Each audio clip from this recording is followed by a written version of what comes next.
welcome to Sestra-Tainment. I'm Lenora. And I'm Dee. And we're coming to you today in regards to everything entertainment. So, sis, you are up first this week. What do you have? Okay, so what I would like to talk about is something that I that's very... Yes, what I'd like to talk about is it's actually something that we haven't, like, I don't think the United States has really thought about it unless you live in Oklahoma City. And this is the documentary that I watched on YouTube, Oklahoma City bombing. It's gone.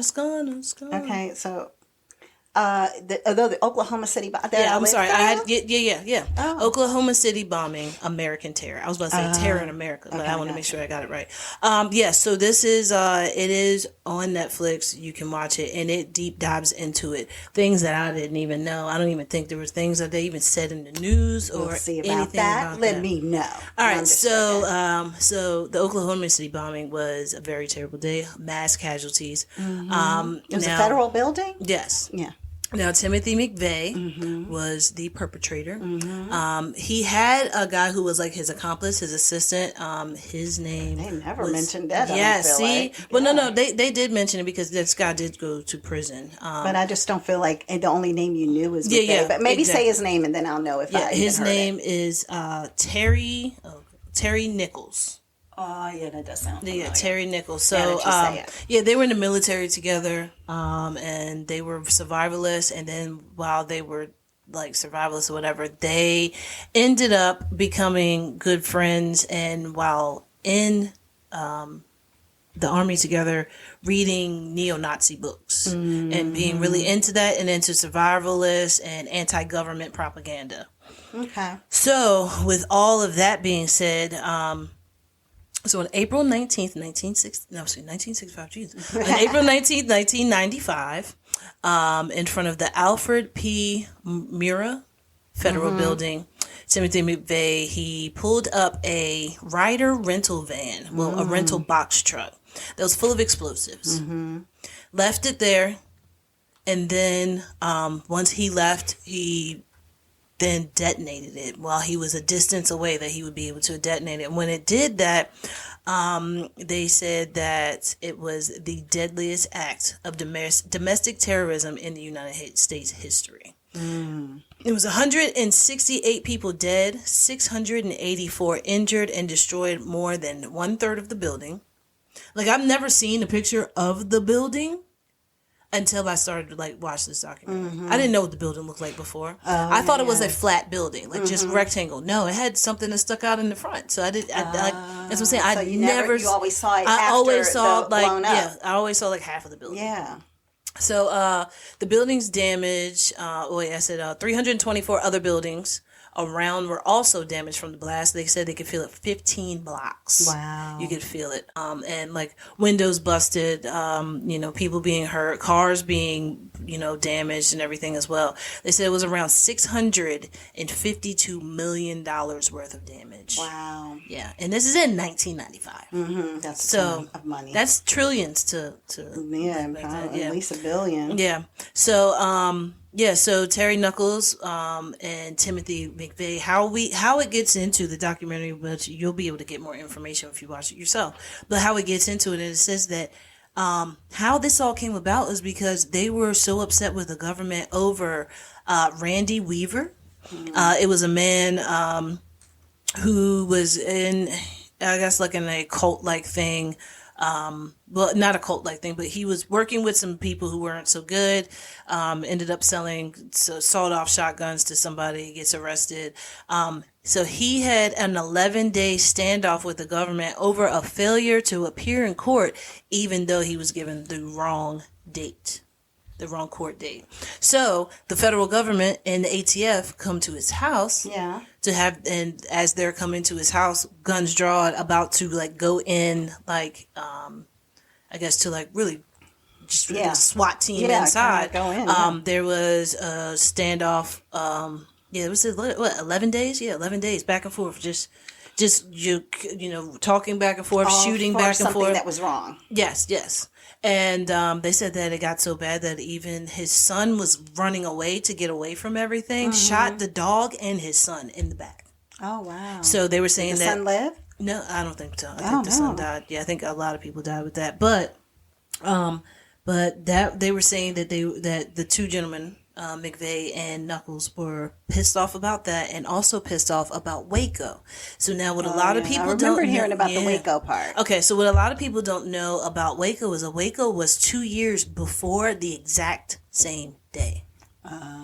When the fire started in Waco, when everything went down, when the deaths came and everything and started doing everything, because Waco was a long standoff too. Waco was 51-day standoff. Yeah, so it was. I don't feel like we hear about standoffs anymore. Are they not happening, or are we just not getting the information? Because I would think I now have social media, we would hear about them more. I don't think there's any standoffs anymore. They just kill everybody right out the bat. I mean, I don't know for sure about that, but I mean, like, I think that more people are just using technology instead of using their homes as like a barrier. It's like, I'll do the black web. Yeah, exactly. Okay. It's like I could just go ahead and like take some chips out of cards and do that kind of thing to get my money instead of having to go into a bank that I know has cameras everywhere. They have secret buttons everywhere. I know I'm gonna be locked in. I know I'm going to go to prison. Yeah. So I think that's the thing that. Okay. So they were upset about that because what ended up happening in Waco was David Koresh, and 86 people died, including I can't remember how many children. That's a lot of kids. Yeah, and it was a shootout and a fire that basically killed everybody. So that's what they were saying, that they were upset about that. But the thing is that he would have never been caught. Okay. But I found out, I didn't know that how he was caught, but then also I was like 10 years old. But I found out that he was caught because he got pulled over. Mm-hmm. They ran his stuff. He had, I can't remember what it was. I don't know if he had a warrant out for him or something like that. They took him to jail. Okay. The bombing happened. So now he says in recordings on this, the first time that I saw the bomb was when they were fingerprinting me. First time I saw my destruction was when they were fingerprinting me. He said he was just standing there watching it, and the lady who was doing his fingerprints said it was the day of? Yeah, he got caught the day of. Oh. He was leaving, but he was a distance away, and they were trying to triangulate where he was, but how they got everything down. But did they know that they were pulling him over, or were they just pulling over everybody, like stopping all these cars to try to see who was the one who was doing it? How they tracked him back was actually through the Ryder truck. The Ryder box truck. Okay. And then from there they tracked back. Yeah, and then you rented a truck. But then they also had to go through and figure out what he looked like, because there was no video footage then. So then they went to another place, and he stayed. Yeah, he stayed at a hotel, and the lady explained what he looked like, and they did a photo composite of him. And then and said, they didn't. The rental people did, and when they went to the motel, the lady was like, "Oh yeah, that's him. It looks just like him." Yeah, he's right there. Yeah. It was like, that was him. He's been here. Yeah. So, and then that's how they could figure out where he was. So, and then, he saw the bombing and all the destruction. He was arrested. Now, because of the bombing and everything that happened, a lot of the buildings were destroyed, so they couldn't have court. So now he doesn't get to go and see the magistrate the next day so he can be released. He has to wait. But they don't say for sure how long he has to wait to see the magistrate. So he has to wait because of the destruction that he caused. Yes. And when that happened, the police end up triangulating all this information, finding out. They put his information through a whole bunch of different systems, and they could not find anything. I think they found something small, and they called up to wherever this little county was and said, "Hey, do you have this guy?" I was like, "Yeah, we're about to release him. Hold him there." So they were literally, they said that the lead detective was like, "Hold him there," hung up the phone and said, "You get on the road now, start heading there." Yeah, just and the dude went, and then they got him right before they released him. What? Right before they released him. Because he would have gone. He would have been gone, and nobody would have ever been able to find him. They would have just telling you hold him. I guess you can only hold people legally for so long. Yeah. So. Because you have to be there. But you have to. But I think if they say, "Hey, you're leaving," and then they're packing all your stuff up, you're putting your clothes on. And then they're like, nope, never mind. Yeah. Wait, hold on. Yeah, then that's hold them. Yeah, but then they had to have probable cause why. So they had to have, I guess they had to have somebody there to arrest him to be like, nah, bro, you cannot walk. Go. Yeah, you can't go. Mm-hmm. You're transferring custody. Yeah, exactly. That's what it basically was. So that is literally how he was found out and how he saw his own destruction. I mean, it goes into a lot of stuff. It has more recordings of him, and they do some like AI footage stuff that makes it seem like it's him, but it's really not him. Like when I say AI footage stuff, I mean it's just like they show a cell. And like you can't see the person's head, but you can see them like leaning in and whatever. And then like when they sit down, it's a dark shade, but it's like the features, but exactly. But it's you can tell that it's AI. It's not a actual person. Like an actual person. Oh, so now they're using AI as actors. Yeah. Oh, you know what? There was a thing that I had about AI, but we can talk about that later. Oh, Remind me. Cool beans. Yeah. All right. So that's what I had. Yes, check it out. Oklahoma City bombing, American Terror. It is on Netflix. Okay. Yeah. What do you have, ma'am? Well, I have A Journal for Jordan. Have you heard of that movie? Michael B. Jordan? Yes. So, it's from 2021. So have you talked about this? Because I'm like the last time, I don't remember you talking about this. Don't think so. Yeah, I don't think you did. So I'm just like, because last time I talked about Ptolemy, and you said that you had talked about it. So I don't recall. It was so long ago, it doesn't matter. Yeah, I don't recall you talking about this. But the reason is because I was on a cruise. And when you're on a cruise, they have a lot of old movies. Yeah. So it's like the Tubi of movies. I don't know about you know what I'm saying? Like the Tubi of movies where it's like, okay, if I want to watch Man on the Moon, the Jim Carrey movie, it's going to be on there. Is it? Okay, I don't know anything about I mean, like, Tubi. Ace Ventura is going to be on there. It's going to be a bunch of movies that were good movies, Honey, I Shrunk the Kid type thing. Got it. Okay, so so what I ended up doing is, they had, whatever that one, Sandra Bullock's Ocean's 8, I think they had that on there. They had The Fast and Furious with Jason Momoa. Okay. So you could have watched that. They had the one where Robert De Niro was the father with his son, and meeting the family, not meet the parents, but the one where I forgot what the name of that one was. With Maniscalco. Exactly. Yeah, so I talked about that one. Yep, you talked about it. But I can't think of the name of it. About My Father. About My Father. Yep, that was it. So they had a lot of old movies, and so one of the ones that was on was A Journal for Jordan, and so this is a romance war movie. Yes, and it is about Michael B. Jordan's character. Let me go through the cast first and foremost. How about that? Because that would be helpful. So you have Shantae Adams, and she plays Dana Kennedy. You have Michael B. Jordan, who's the main character. He plays Charles Monroe. You have their son, who's Jordan, who's the Journal for Jordan, is played by Jalon Christian. And I mean, that's kind of mainly the cast, really, when you think about it, is the mom, the son, the boyfriend, I guess you'll say, because they didn't get married, so just the two of them. You do have Penny Kennedy, played by Tamara Tooney, and you know her, or Tamara Tooney. She's always in everything as like an investigator, somebody who is looking at different people's dead bodies, and like a CSI or an NCIS or something like that. So she's like that black lady who's always, doing those kind of things. Maybe an attorney and something, all of that. So anyway, so the story is really about this, single woman, single guy. They have a meet cute, and they get to know each other, and they have some feelings, right? And he's in the military, and so long story short, he ends up having to get redeployed. And so they become a couple. He's getting redeployed. He has to go to Iraq. And I guess this is in the 90s or whatever. And so... you mean the 2000s? Well, yeah, I'm sorry, 2000s. Yeah, so Desert Storm. I'm thinking Desert Storm, right, exactly. That's exactly wrong what I was generation. Thinking. Wrong, yeah, that's both of them are my generation because I've lived through them all. But so he was deployed to Iraq, first sergeant. He's like in charge of the tribe, like he's in charge of the group, and he's calling shots and pulling people together and all that kind of thing. So he comes home. And they're enjoying life and having a good time. But then what ends up happening is that she ends up pregnant. So in the process of her ending up pregnant, he gets redeployed. And she's, of course, like, oh my gosh, how are we going to do this, with you being redeployed? And so, but I mean, that's what you kind of sign up for when you're dating somebody who is in the military.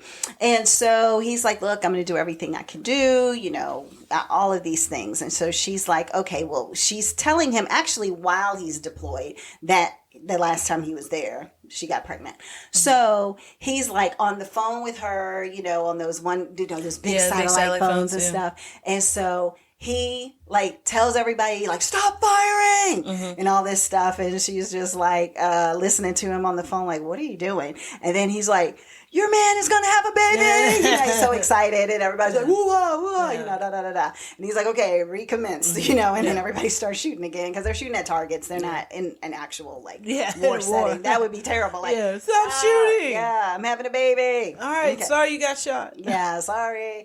So, so what ends up happening is she's going through it kind of alone because of the fact that he's deployed. And so when it's time or close to time for the baby to come, he can't quite get away. He can't make it. They have a big mission, and he's choosing the mission and country over being there for his child getting born. And, of course, she's extremely frustrated about that and upset, all these things. So what ends up happening is that he finally can come home. And when he does, still a little cute little baby.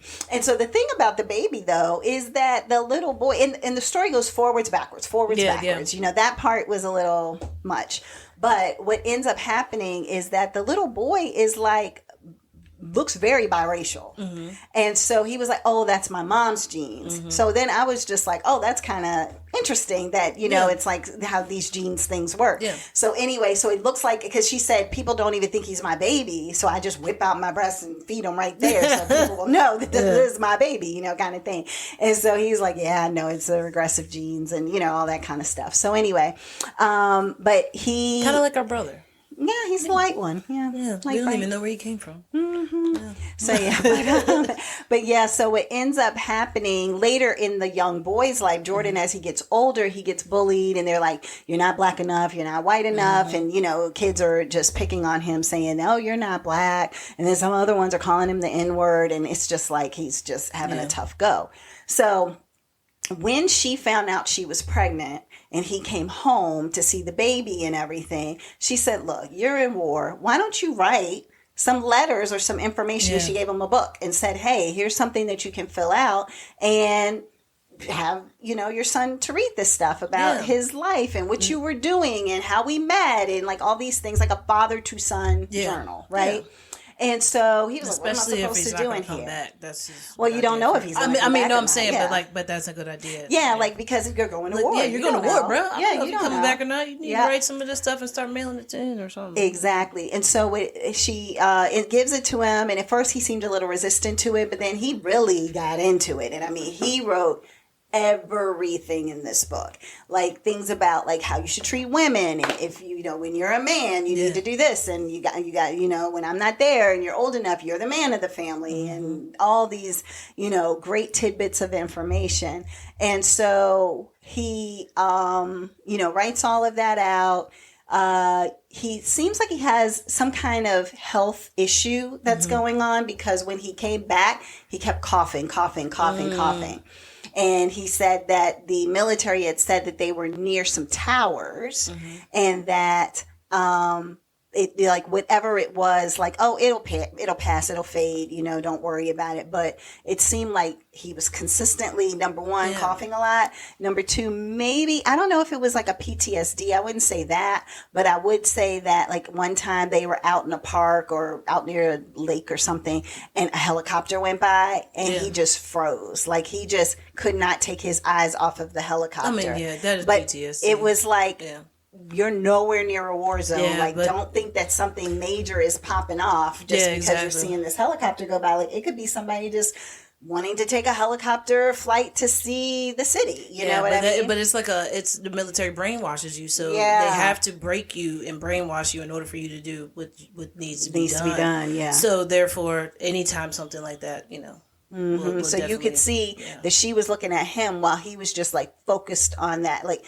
everything stopped for him, and he was just focused on that helicopter until he couldn't see it anymore. And then he turned around and he was like, okay, now I'm president again, and she was like, oh, that's different. And so he ends up having to, of course, go back because he only had a short stay where he could be home. And so he's back in the military. They're, of course, talking and interacting. One thing I will say is before he went back, he proposed. He was like, let's do this. Let's go ahead and get married. Let's do this. And she said no, she didn't want to because she was like, I don't want you having to rush back to the military, dictate how much time we have to plan this and who we can invite to this and how beautiful this event can be. So when you come back, that's when we'll focus on getting married. Okay. Right. And so the movie is really about, does he come back? Does he not come back? About this diary or journal to Jordan. She gives it to him so that he can read through all the things that his father gave. And I guess you could probably look at the movie and figure out what all happens with it all in the trailer. I mean, in the trailer. The trailers always give away all. They give away too much stuff. So anyway, but I will say that watching the movie, it was very emotional because you have this young boy who's like, well, if dad's deployed or, has been deployed, and what does that mean? And they're trying to say at school that no, he's actually in jail. He was never really in the army anyway because black fathers are never around. And it was all these things that this poor little boy was going through. And so, but once he got his hands on that journal, he was like a whole different kid. He just could it was almost like his father was just present with him in the moment because of the fact that he could read all of these because he was so details. Detailed with everything. He was very, very detailed about everything. And all, so it was great to just see him kind of come into his own and kind of step up a little bit while, he was, a young quote unquote, the man of the house. Right. Exactly. So, and doing things even for his mom, where she wasn't maybe, able to do those things for herself or wasn't mentally even in a space where she could do certain things for herself. So it was a really good movie, in my opinion. I feel like it is an emotional, roller coaster to a degree, but I thought that it was good. And Denzel Washington was the director of that particular movie, and it is based on a true story. Oh, wow. Yeah. Okay. So the mother and son at the very end of the movie, they show a picture of the mother and the son and, just the whole scenario of everything that had happened. And so, so I thought it was good. So yeah, it's good. And it's on Hulu. See, I don't even remember it. So. Oh, okay. Yeah. It when I'm looking at because I looked at it again on a cruise ship, but when I look at it, it says you can probably watch it on Stars with a subscription, Hulu, or Sling TV. So those are some of the ways in which you could potentially watch the movie, a journal for Jordan. Okay. Yep. And that's all I have for that. All right. So what do you have next? Well, I have another one that's kind of a really good tearjerker. Okay. This one is called The Life List. The Life List. Yes. Okay. The Life List, and this is also on Netflix. That you can find this. Let me go over the cast. The cast, you might not know a lot of these people because it is like it's like a Hallmark type movie, but on Netflix. So you have Sophia Carson as Alex, the lead. Okay. You have Kyle Allen as Brad, who is a lawyer. Sebastian DeSouza, who is Garrett, who is the love interest of Alex. Okay. Connie Britton, who a lot of people know Connie Britton from she's on 911, and she was the redhead Friday Night Lights. Yeah, and Friday all of Night. that. Yes. She was in White Lotus. Yeah, she was in White Lotus. Yeah, exactly. Then you got Jose Zuniga. Okay. Who plays Samuel, who is the father of Alex. And then you have like her siblings, who is Lucas and Julian, played by Dario Sanchez and Federico Rodriguez. Okay. And then like her sister-in-laws are in there, but they didn't really have speaking roles. They're just kind of there. Like they say a couple of words and they're gone. Disappear. But it's mainly about Alex's life. Okay. So what it is that Alex is the outcast of her family. Okay, her and her dad don't get along. Her and her brothers are always like, going at it back and forth, and her mother sees her potential and sees, like, she's like, you're not living the life that you need to live. She was like, so I don't know why you stopped doing the things that you love to do to now, do whatever you're doing with your boyfriend who works at, like, Blockbuster or something. I can't remember what it was, but it was like a video game shop, maybe GameStop or something. Okay. So she's her mother's like, hey, I just wanted to let you know my cancer has come back. And then Alex says to her, hey, I will quit my job, come here, stay with you, and help you nurse yourself back. And she was like, no, not this time. So it's like she was just like, I'm tired. I don't want to go through that again. So what happens is they go to, and you can see this on the trailer about the mother when they go to the lawyer. So the mother's passed. They go to the reading of the will. Yeah. And at the reading of the will, her brother, her middle brother, he gets he gets something. He gets some money or something. No, he gets a painting, like a really expensive painting, but it's actually gifted to his wife. So the son could have it. She put in there, it's gifted to my daughter-in-law, but my son can have it as long as he's with her. So it's like, no, it's your daughter-in-law's. You could look at it because the son was eyeballing it his whole life. So she's like, oh, you want it? Well, you can have it in your house, but I'm giving it to your wife. Wow. So treat her right so you can keep it. Yeah. So if you don't treat her right, you don't get it. And then she talks about her company. She had I think it was a cosmetic company. She talked. So then Brad is like, okay, so for the company, this goes to, and now Alex works for her mother's company, so she's automatically thinks like, okay, mom's giving me the company, and I'll be good. I could just go ahead and do this. I don't have to worry about anything. I'll be fine. I'll be set. And they don't give it to her. And they give it to her sister-in-law.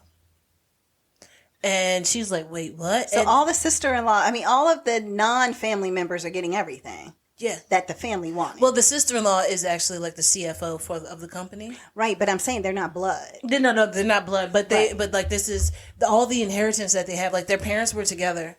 When their parents split up, the mother was like, I'm going to live my life and do what I want to do. So she built this business. So she's the one that had the money and everything. So they're like, okay, mom has all this nice stuff, so we want it. Right, but that's what I'm saying. But she's like, no, to my daughter-in-law. Yeah, because the one daughter-in-law was the painting just because she really likes her. Well, who's but the other daughter-in-law, she got the business because she was already the CFO. Okay. So it's like you already helped me build this company, so I'm giving you the business.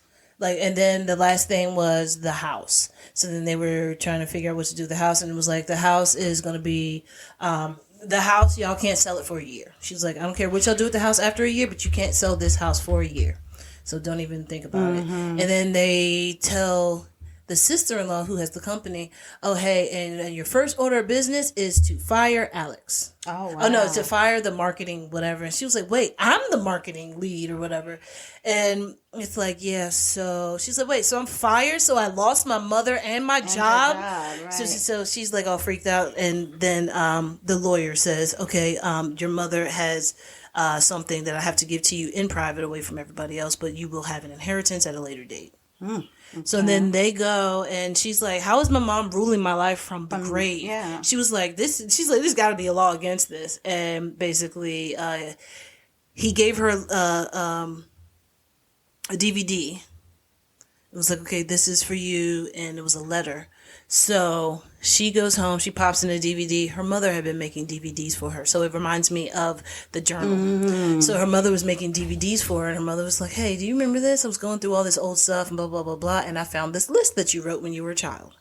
Okay. And like when she was like a preteen or something like that. And it was like, the list is like, get a tattoo, dance in a mosh pit, become the best teacher you can be. It was like a whole bunch of stuff. And then it was like, find true love. So, it was do a stand-up comedy. It was like, do stand-up comedy because I'm funny. So her mother, when her mother had been talking to her before, was like, you have lost yourself.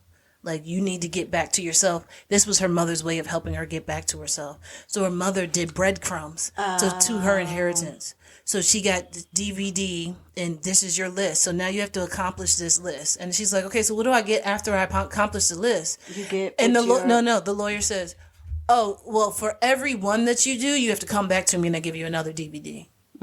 So the mom made a whole bunch of DVDs and just talking to her daughter. Okay, so getting her back to her roots, because she really shouldn't have been the CEO. It wasn't her dream. It's not. No. It's like, it's like, my daughter is so good at this. I don't know why she doesn't do it. Let me help her get herself back to being her. Space. Yeah. So, but it is so cute the way that she did it, but it's such a tearjerker. It still has a love story in there. You see the love story from like the first few minutes, or at least I saw it, probably because I watched so many TV shows and movies. But y'all could see who the love interest was in the first few minutes. And you can, I mean, it's a lot.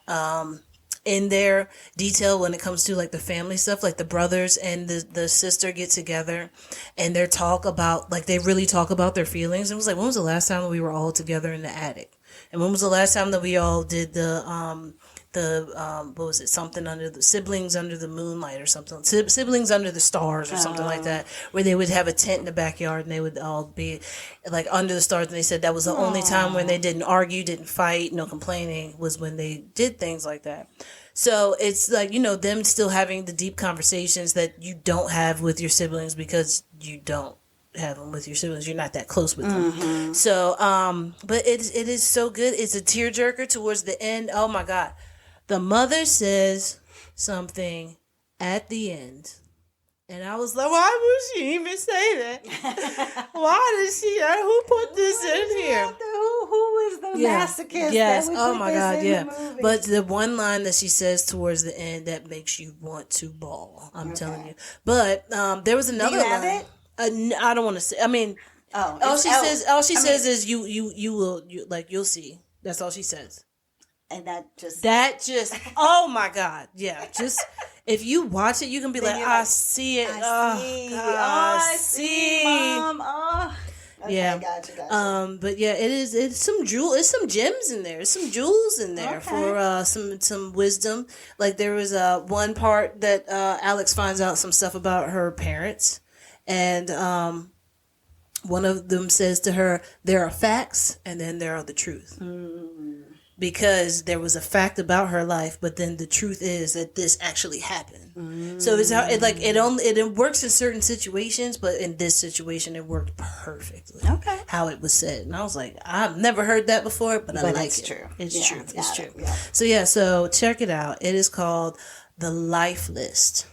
The Life List. On Netflix. Yeah. It's good. If you want, it's a little emotional, Yeah, if you want a good cry. Yeah, I'm premenopausal. Oh my gosh. Whatever. Yeah, premenopausal. Premenopausal. I'm emotional. Okay. Let me be in my feels. There you go. But yeah, that's what I had. Check it out. What do you have next? I have some hot topics. Hot topics. So, first and foremost, there was an NFL draft. That took place. Yeah. And so based on that, there was some drama that everybody probably is already aware of. But so you have Deion Sanders. Yes. And Deion Sanders had two sons that could be drafted this year.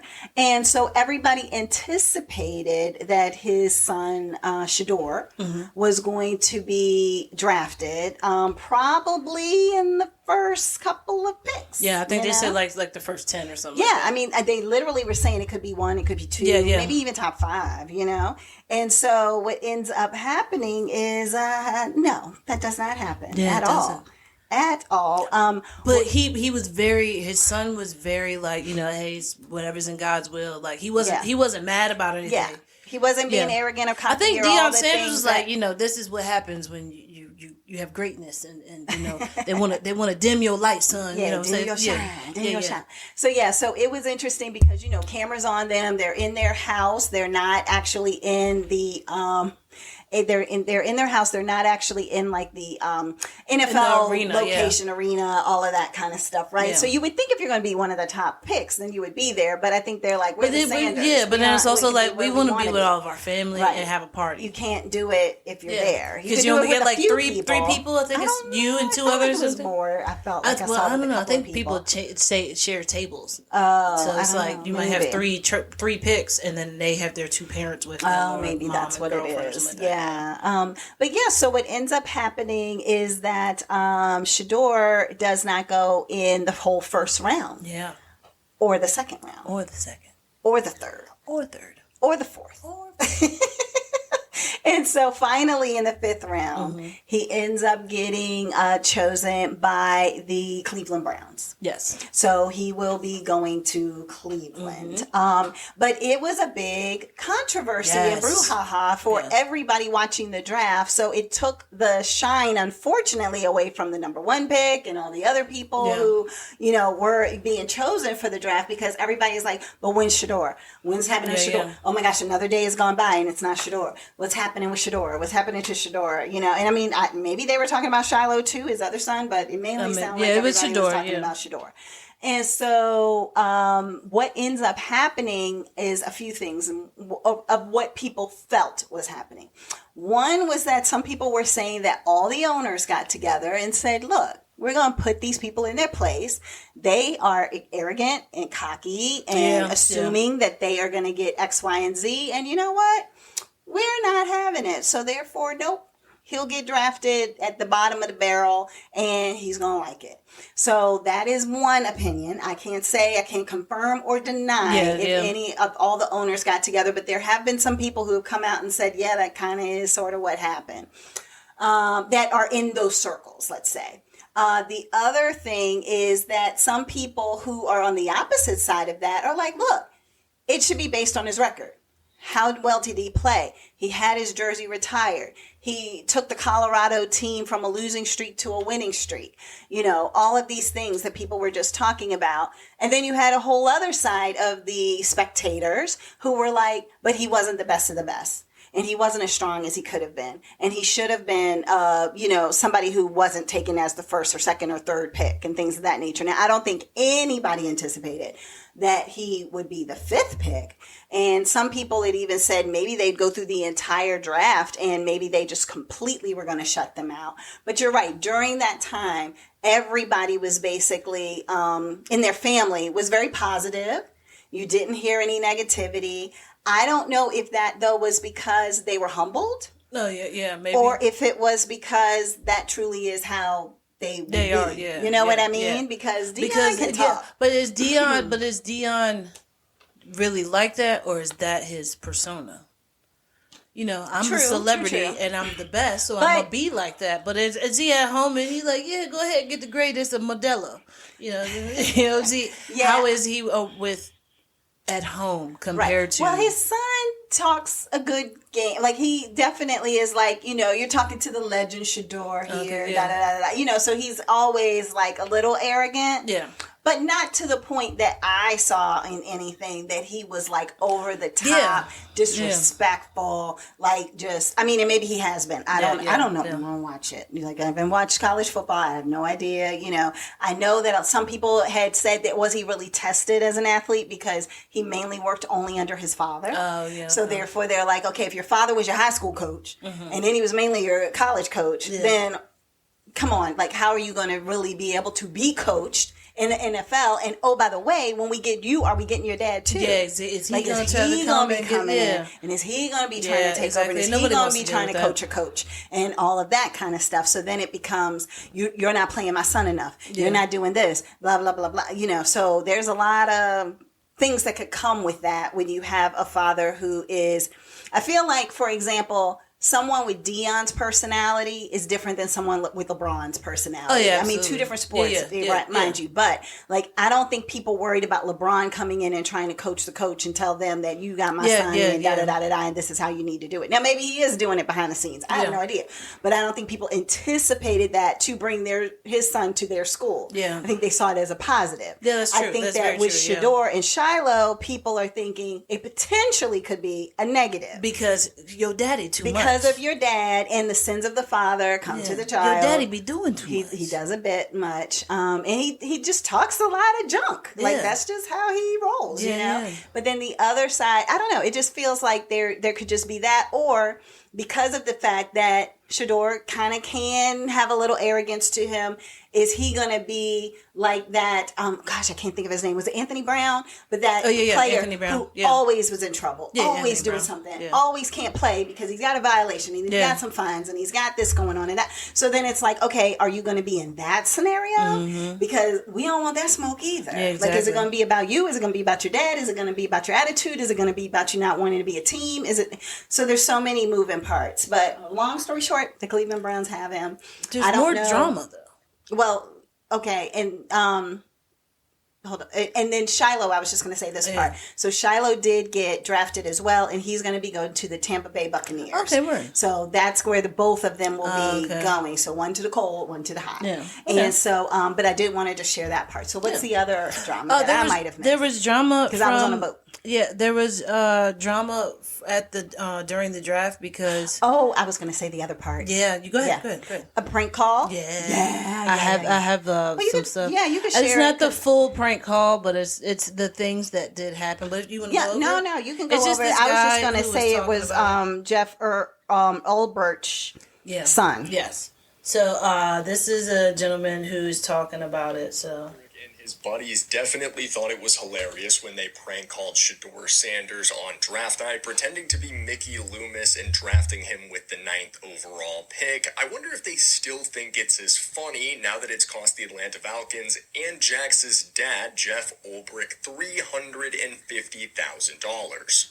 And I know we hear about enormous fines for players all the time in the NFL, so we're a bit numb to these huge numbers, but defensive coordinators do not make nearly the amount that players do. This is a massive fine for Jeff Ulbrich personally, and this is the NFL trying to set an example that you don't allow security leaks to happen like this. Yes, because that is the bigger drama, is the fact that how in the world did he get the number? Yeah. How would your son be able to even get the number to be able to do the prank call when you're supposed to be keeping everything under lock and key? Exactly. So, they said he should have been fired. They were like, if it was anybody diverse, they probably would have been fired. Oh, absolutely. That's what everybody is saying. So they're like, how in the world? They got the complexion for the protection. Oh, gosh.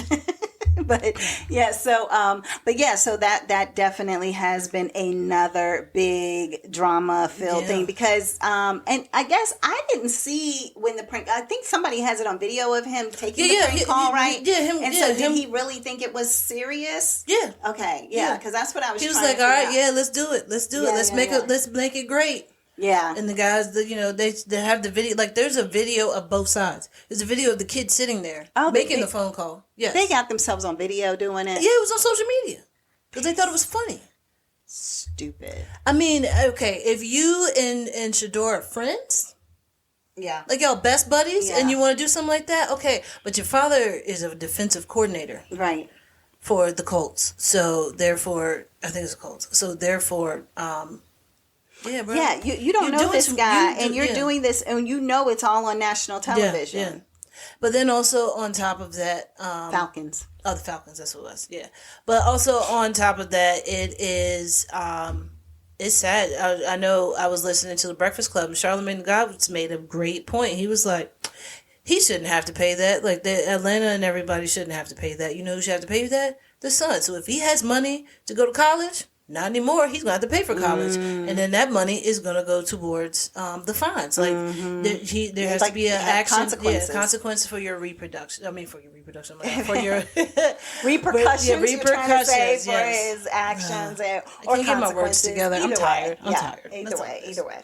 But so no, that's very true. So $300,000 for a guy. $350,000. Oh wait, no, hold on. Atlanta Falcons have been fined $250,000. The defensive coordinator has been fined $100,000. But that's so total. So it's $300,000 total, but he only has to pay out of his pocket. Oh, yeah. $100. Well, I say only, but my son would have to go. You have to get out of my house. Do you know how? I wonder how. What do you say to your son?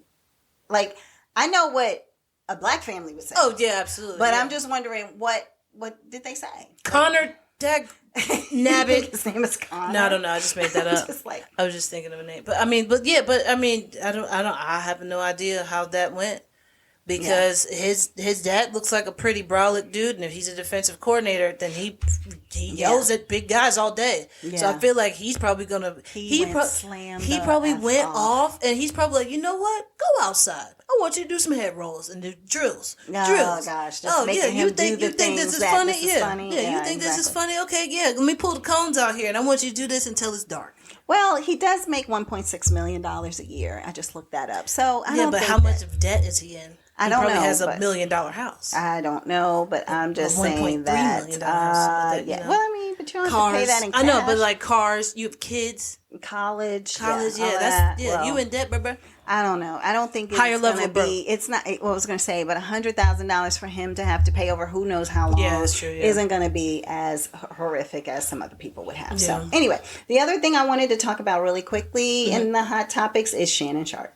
Oh, Shay. So I think he'll still keep his club Shay. Okay, yeah. But and I think he and Ocho will probably still do their thing. Yeah, they're still doing the podcast. A lot of their endorsements have been taken away from them. So they're paying for their own endorsements. No, if stuff that they have up in there. Oh, they have to take them stuff. They've been taken down. I think they said Ocho Cinco had something written underneath his name, and he had to put his jersey over top of it. Yeah. Okay. Gotcha, so it's like he had a sign made. Oh, okay. And then about something, then that company doesn't endorse them anymore. Yeah. So got it. So he lost a lot of endorsements. Yeah. But then so they're losing money, but still can do the podcast. But he can use his cognac company to pay. You know, the cognac.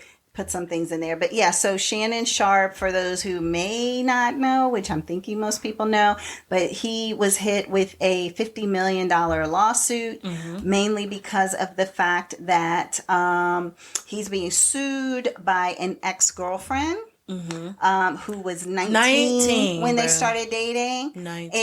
And I mean, it's not like they started dating recently, because a lot of people are just like, oh, no, Monique tried to 2 years. I mean, they were like, Monique tried to warn him. Yeah. Monique tried to tell him, stop messing with them young girls. You need to be with somebody closer to your age. And it's like, but this was before Monique talked to him about that, right? And so basically, they were together. I forgot what year it was, like 2020. Yeah, I think it was when the world opened back up. Yeah. Maybe or two. And so she was 19 on OnlyFans, and he was in his 50s. And so, which everybody is like, well, Belichick is with a 24-year-old, and he's in his 70s. So. Oh, yeah, but she runs him. He did. I watched him do an interview, and like she comes up and she says something, and he's like, all right, do I look good? She's like, hold on, wait. Yeah, you look good. And then sits down. And the interviewer asked her a question. She said, yeah, we're not talking about that. And I said, okay. Yeah, I can see the happy wife, happy life. She's like, she runs him. Love it. So, well, I mean, for what it's worth. But I mean, it's better than the other way where it's like, I am dominant. You are the person who's submissive to me because I have the money and I have the... But he has that in the organization. Everybody loves Belichick. Yeah, but that's it. Everybody either loves or hates him. But see, that's the thing. Probably he's that person that when I'm at work, I'm the boss. Yeah, when I'm at home, I'm submissive. Whatever you say, honey. Right, exactly. Yeah. So, but we're going back to Shannon. So, alleged sexual assault and battery. Sharpe denies the allegations, claiming that the lawsuit is basically some kind of shakedown between her and her lawyer, which is on Tony Busby. Which I guess Busby went after Diddy. Busby's gone after somebody else, and then Busby's going after Shannon. The accuser, they're just calling her Jane Doe. But I'm like, if she's the girl from OnlyFans that dated Shannon Sharpe, people can probably easily figure out who she is. I was listening to, I think it was The Breakfast Club with Bill Bellamy was on there, and he was like, number one, Shannon ain't watched How to Be a Player. Yeah, he obviously didn't know how to do that. He said, but also he said, why did it have to be a girl from OnlyFans? Like, you are paying money to be able to see somebody, to say, "Ooh, I like how you look. Let's connect." So he said, you are famous, you are rich. Like, why are you paying money on OnlyFans to look at people? He might not have paid any money, though. I don't know. Maybe regardless, he was going to pay money anyway, because you're going to pay one way or the other. Because it's like she's going to be like, I want this Birkin bag. Yeah. Or I want these Louboutins. Yes, Louboutins exactly. or whatever. But he's going to have to still put out money. It's just, he probably only gave her like $100. I don't know. All I know is I don't laugh at comedians, and Bill Bellamy said one thing that did crack me up. And he said, why did he have to go with somebody from OnlyFans? Couldn't it just been a fan? That is very true. Didn't need to be an OnlyFan. Like, that's a whole other level of a fan. Yeah. And I was just like, oh my God, that actually was kind of funny, Funny, So anyway, but so he's a Hall of Famer, football player. He was up for a $100 million contract with ESPN. And so it was like in the final negotiations, and then she comes and says, I want $50 million, which of course, knowing that he has a $100 million contract coming up, that she was asking for half of that, basically. And so now that contract is gone. It's a little bit shaky. I can't figure out if he quit, and said, I'm just not gonna, I'm gonna focus on my family. That's what they said. But then somebody else said, no, he was fired before he could quit. But so I heard both sides. Yeah, it could have been one of those, we're gonna allow you to resign. Effective right 100% before he actually got fired. So maybe that's why it's a little ambiguity around that. But so that's kind of it. She filed the suit. There's been a few other developments, some very explicit text messages back and forth and things like that. But I'm like, she's an OnlyFan. You would think that people probably would be a little bit more overt with somebody who potentially could be a little bit more overt with their body. So therefore, if you're overt with your body, I might be overt with what I say to you. Exactly. You know what I mean? That's true, that's the thing. And that's what it sounded like when I was listening to some of the recording. It kind of sounded like it was a submissive, dominant type thing. Okay, yeah. But I don't know for sure. The BDSM stuff kind of things. Yeah. So anyway. Because he said, you said that again, I'm going to choke you. And then he's like, we going out tonight, so I might choke you out in public. So that's like, I feel like that's. But is that what she was into? Is that what he was into? Yeah, I mean, because some people are into stuff. You don't know. I don't know. I'm not condoning it. We don't know what that. And was it in an argument or was it just in a conversation? No, there was a conversation of them talking back and forth. Right. And then she does say some other stuff. I can't remember exactly what it was, but it could have been a quiet argument. I don't know. It was a lot of pauses and breaks. It's like she would say something, he would say something, and then she'd be silent. Okay. And then she would say something else, he would respond. But it was a setup, obviously. That's why she would do that. Think about it. If I'm with you for even a year or two. Well, not even that. She doesn't know how to talk to people. She is 22 or 23 years old. All she does is talk to people online and through text messages. 19 when they met. I'm going to say, but people don't talk on the phone. So a younger person on the phone is going to be like, now I have to think of something to say. Like, I can usually type out something as I'm thinking it. Yeah, you don't have those good communication skills. So but anyway, so that's it. The Sanders and the Shay Shay. So that's what I have for Hot Topics. I got some Hot Topics. Oh, okay, cool. So there's a new Asia Wilson commercial for Nike that is out. And you know who directed it? Who? Malia Obama. Oh, really? Yes. What? And it is an amazing commercial. Awesome. I love it. It's a really good commercial. No, I mean, I want to go and buy her stuff. No, just the way you said, I love it. Yeah. Yeah, I want to go out and buy her stuff. You want to go buy some Nikes? Yeah. No, not Nikes. I want to go and buy her stuff. Oh, because she has her own. Line A. within. It's like an A, but it's just like shaped different stuff like that with the Nike check on it. So I'm like, yeah. And then a lot of people everybody got Asia Wilson's jersey, so I'm gonna have to go and get her jersey. Yeah, because everybody was. From what I have heard in regards to it, it's people are like, okay, this is a slap in the face to the DE&I stuff that everybody else has been doing, like Target. It's like, don't just try to target now have on your website a black hand holding a product and just saying this is our DE&I initiatives, like trying to get back see, a little bit. But you know what? Target like, didn't used to be like that back in the day. Target was very much, like I told you when I worked there, they were very much, if you have a partner, we can do insurance with your partner.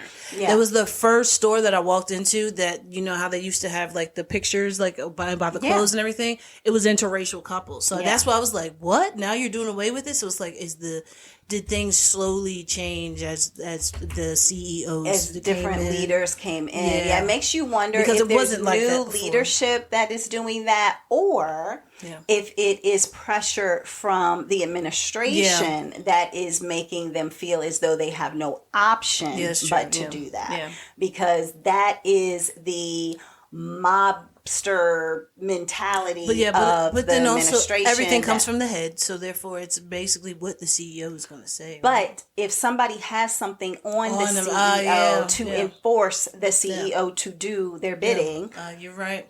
Yeah, because people are pervs. People are pervs. I mean, Shannon Sharpe, perfect example. Exactly, yeah. So, I mean, regardless. Jared from Subway. Perfect example. You know, you got happy face killers out here. Yeah, exactly. I mean, you just never know.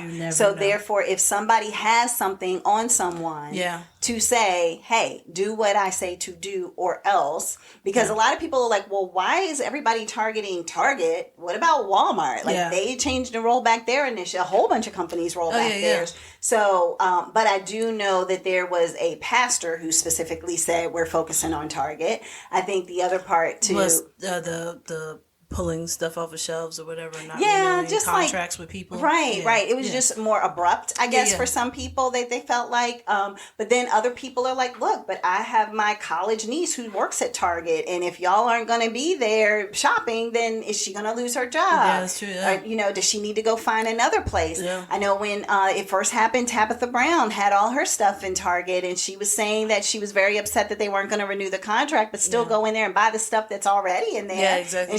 She was saying not to boycott, but then other people were coming behind her using her, what she had said, and it was like, she's being nice about this because of other people, but then because of other, because she was saying it would mess it up for other black companies being able to come in, but they were like, they're not coming in. But then the one girl said a great thing. She was like, well, why would we want those other black companies to come into Target when they are doing away with everything that is urban? Right, exactly. So it's like, no, we're not going to stand up for that. Why do you go back and buy your stuff. You want us to buy your stuff?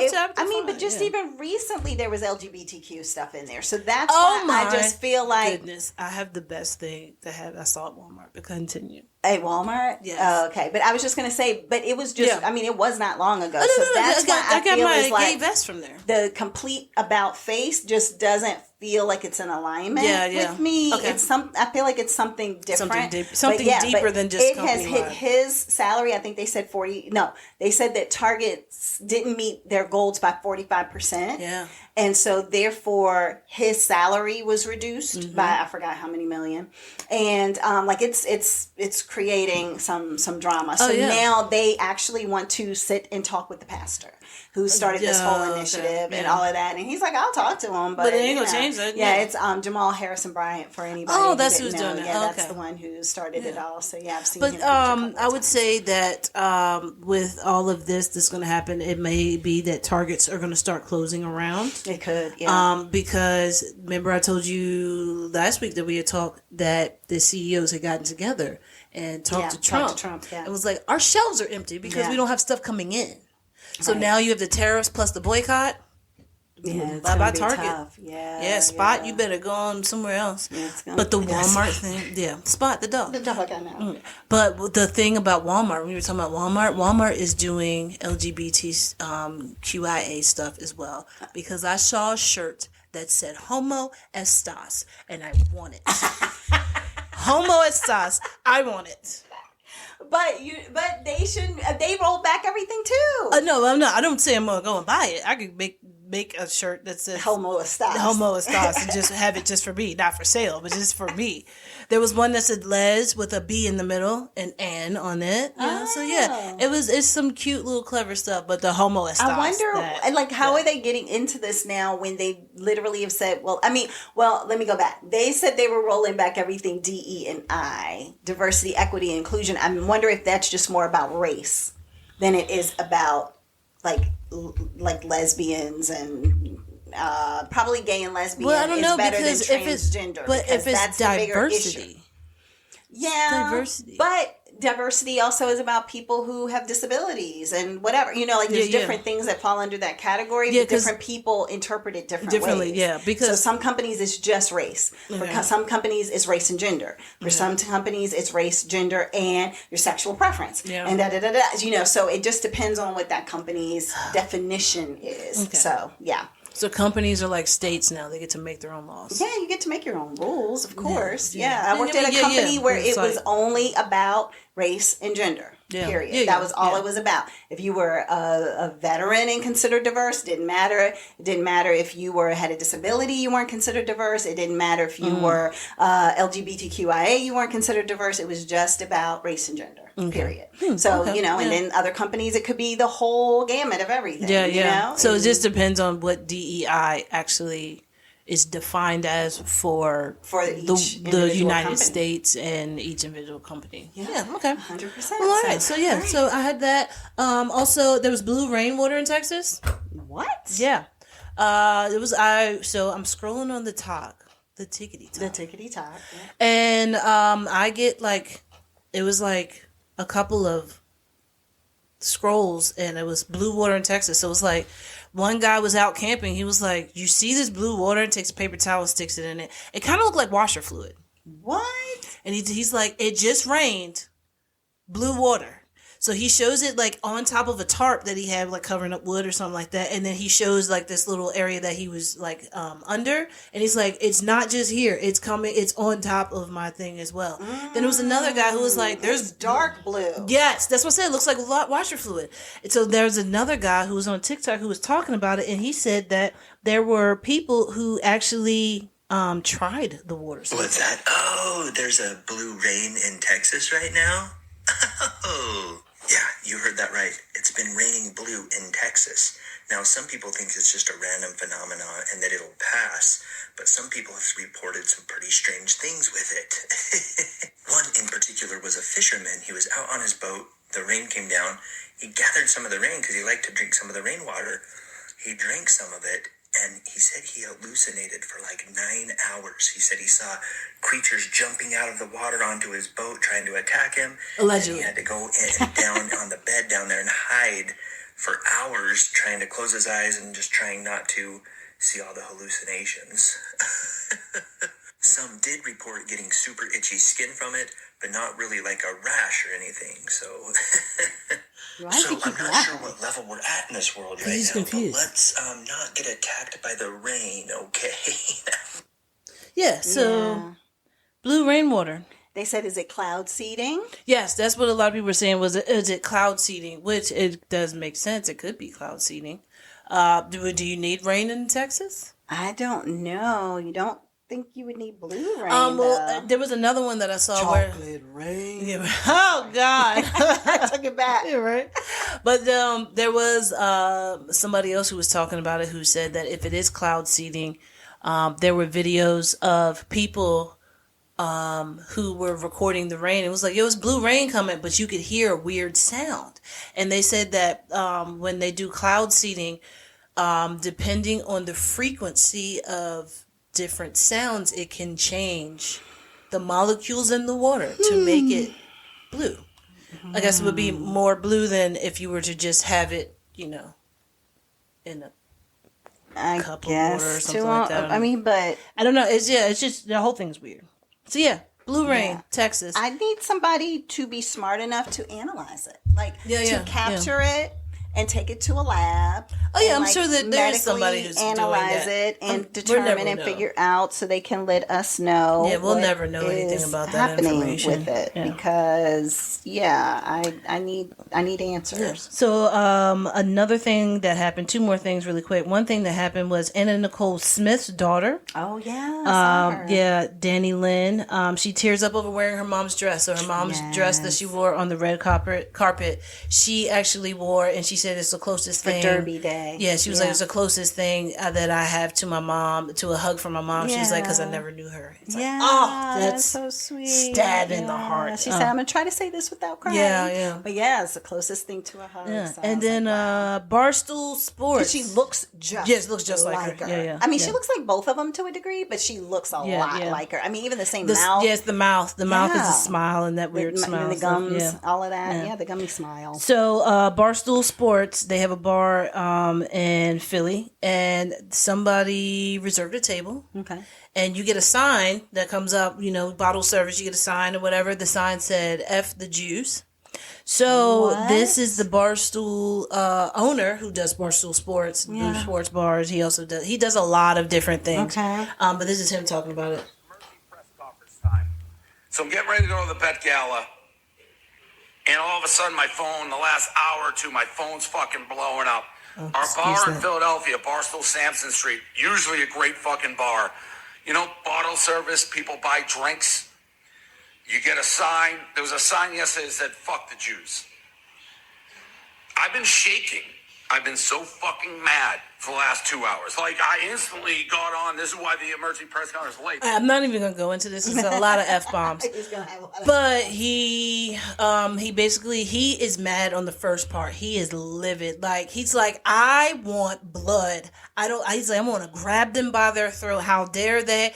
And then it clips and he's like, okay, so still doing some research, trying to figure out. Like, he goes from I'm ready to kill him to okay, it like clips to okay. But what's happened? What changed? What changed was he got more information about what happened because while he's doing this video, people are getting the information. Yeah. So he talked to one of the waitresses and he was talking about how stupid she was and how it's like, but you were the one that walked up with the sign and you thought it was okay. Right. Why would you put it up? Why would you even do that? Right. And then they talked to another gentleman who, I don't know if he was the person who did the reservation for the section or something like that, but that guy wasn't even there. That guy cried and told him exactly who was in the sections. So when he comes back and he's calm, he's like, okay, I found out who it was. Basically, we're going to get after him, blah, blah, blah, blah, blah. I was trying to figure out what I would do in order for them to learn their lesson. He is sending them to Auschwitz. Sending who? The guys who wanted to say F the Jews. He's sending them to Auschwitz so they can go and see what a concentration camp is and to see how it is, how it was, how everything went down, and for you to say F the Jews, what that actually does to someone who it was. Hundreds of thousands of people who were mass slaughtered because of not having, blue eyes and blonde hair. So it's like, understand that I'm trying to do the nicest thing in my heart by doing this instead of beating the crap out of you is basically what he's saying. So he was like, if y'all have any more ideas of what these guys need to do, just let me know. But he said the guys were really upset and crying. He was like, they're just little dorks. Like, they don't. How old were these guys? I don't know. I don't know. But he said that they were all just, idiots. Basically. Yeah. Basically, he said everybody was an idiot. But so that's what he wanted to talk about with that. But yeah, that's all I had. Oh, some detainees for the immigration detainee place. They actually got on a call, FaceTime. I don't know how they did the FaceTime, and one of the guys was saying that, one guy's arm has been broken for 2 weeks and they won't get anybody in here. Yeah, he says it's starting to heal broken. They won't get anybody in here to look at it. We haven't eaten. We haven't slept because it keeps the lights on. So it was like a lot of stuff that they were saying about that. Chamber. And that some of the guys were outside when a drone flew over while they were outside in the yard and put their arms together to put SOS. Yeah, so like as the drone's flying over, they have their arms like yo, we need some help.